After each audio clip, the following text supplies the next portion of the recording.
Honest review about Beauty Skincare Vitamin C Peeling Lotion. Hello mga Mars, ipinapakilala ko sa inyo ang ating Asla Peeling Lotion. Kapag malinis na yung mukha niyo mga Mars, pwede mo na siyang i-apply. And then wait ka lang ng 15 to 20 minutes. Kapag tuyo na siya mga Mars, kapag tuyong-tuyo na talaga siya, ayan, pwede nyo na po siyang i-peel off.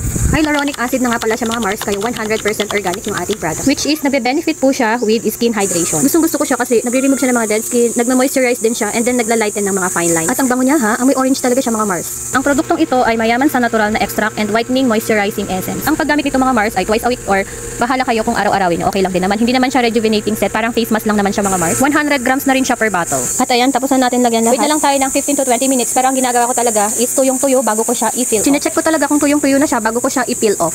At ayan, ready na talaga siya i-peel off mga Mars. At ayan, dito talaga ako na-excite mga Mars sa pagtanggal niya.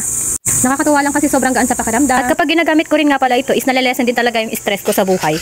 Ayan, kung problema nyo rin yung whiteheads, blackheads nyo mga Mars, try nyo na rin tong ating Asla Peeling Lotion. Advice ko lang sa inyo mga Mars, dapat tuyong-tuyo talaga siya para yung batak nung ating peeling lotion is matatanggal talaga yung whiteheads, yung black. I highly recommend this product kasi sobrang ganda talaga niya sa balat. Kung bet nyo rin yan or kung gusto nyo i-try, yung link natin is nasa comment section. So, paano ba yan? Wait ko na lang order mo. So, ayun lang. Bye!